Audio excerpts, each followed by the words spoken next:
So you want to make a gin, but you're not sure which technique to use to make that gin. Let me help you showing different techniques of how to make a gin.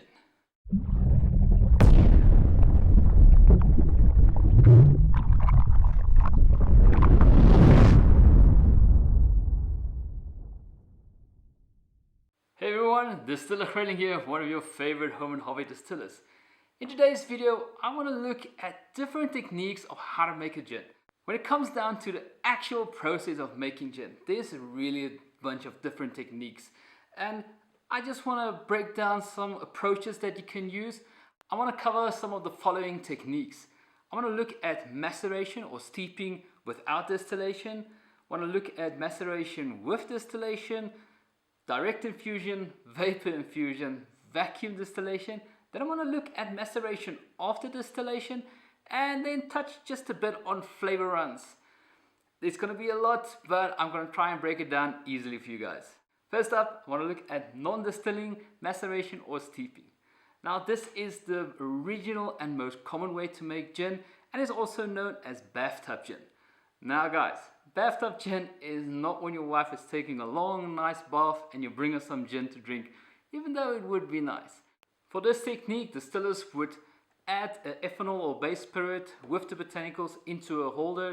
If you want to do a small volume, you can do it in a 1 liter container. If you want to do it in a larger volume using a pot still, always try to remember to add a heat source. Heat source will just help to extract more of the flavor and aromas from that botanicals, and you also don't have to let it soak or lie there for that long of a period. Depending on the flavor profile that the distiller wants, you can remove the botanicals very promptly or let it lie for longer, 48 hours plus, if you want a more robust flavor.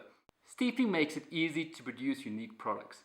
When you're done, just filter out all the spent botanicals, water it down to bottle strength, and there you have it. Just a word of caution, remember that botanicals can tend to transfer color when it's lying or steeping. Almost think of a tea. If you leave the tea longer, you will have a darker color. So always remember the color that you want to achieve at the end of your steeping or maceration process. Maybe add some Thai blue flowers, pea blue flowers to add a bluer color, or maybe add some tea to give it a more tea-ish color. But just remember, you will also extract those flavors as well. Now you also get maceration or steeping with distillation.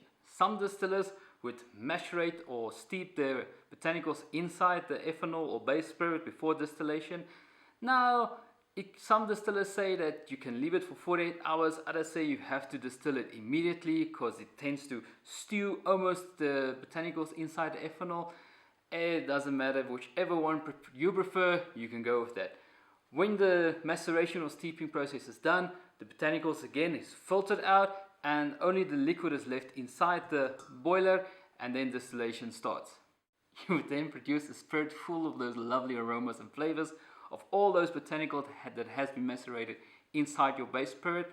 When you're done distillation, just water down your product again to bottle strength, and there you have it. Alright, now I want to look at infusions, and first up is direct infusion.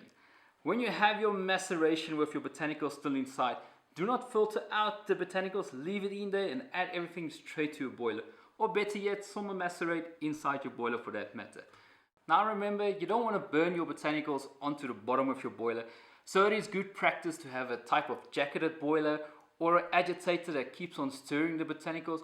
Or if you have an element that's straight in at the bottom, you don't want the botanicals to burn onto that element, try and have a false bottom, something like this that can prevent the elements at the bottom and all the botanicals lying on top. This works perfectly for the 13 liter. Go check out this video where I explain it a bit better. But yes, it's not nice when your botanicals burn onto your heating element or your heat source, so trying to prevent that. What other guys also tend to do is they would have all the botanicals inside a bag, and instead of just lying it at the bottom, they would suspend it just slightly, but still keeping it inside the liquid of your base product, your neutral grain spirit or your vodka. When you're done distilling everything, again, bottle or water it down to bottle strength, and there you have it. Now, vapor infusion is a process where your botanicals never come into a direct contact with the base spirit in your boiler. Instead, they are placed inside a gin basket where they will come into the vapor path of the ethanol and then the flavors are extracted. It will work something like this. You will have a gin bag.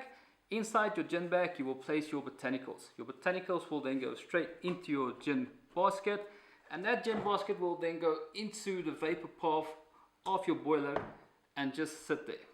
So what will happen is, as the ethanol at the bottom heats up and starts to evaporate, that evaporated ethanol will start to pass through botanicals, and it will start to extract all the essential oils and the flavors and aromas out of the botanicals, and then go pass through into the normal route, get condensed. Now you got that nice extracted botanical flavor and aromas that you want. You water it down to bottle strength, and there you have it.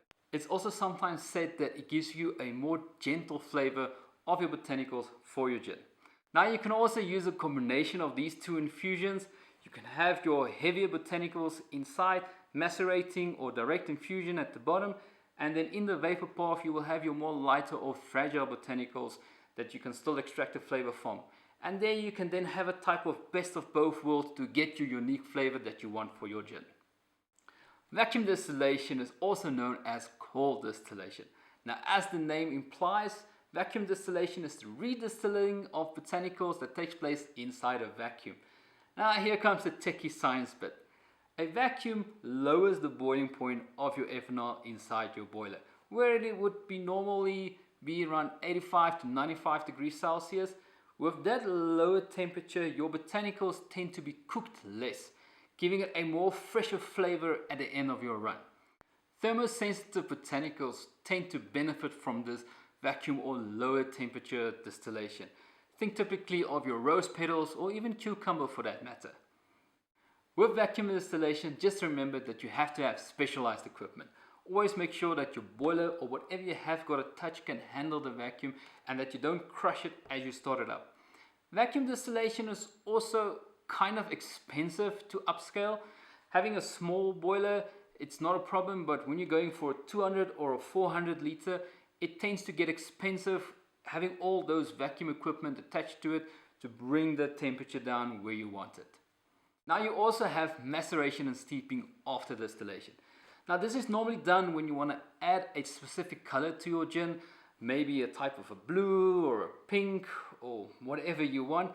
Just take that botanical or product that you want to extract the color from, add it to your product that you have distilled, let it seep and macerate for a while until you have your desired color, and then filter out whatever is in there, and then you have it.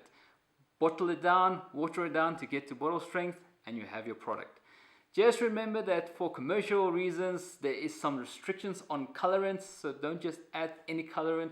Make sure that you know specifically the allowable colors that you may add. Now at this stage you can also age your gin. Put your gin inside a wooden barrel and let it age for a while. Go check out this video where I talked about different gin types, especially on the reserved gin, where I'll explain it a bit more in detail. So lastly, I want to talk about flavor runs or individual flavor distillations. Now I wanted to talk nicely and briefly about this, but I feel it's a topic on its own, and I would rather do it on a future occasion where I can do it in one video and explain everything about flavor runs and flavor libraries and how you use them to make your gin. But just to give you a small idea of what's it about, a flavor run is where you take a single botanical and place it inside your basket or your boiler for direct infusion, and you distill it.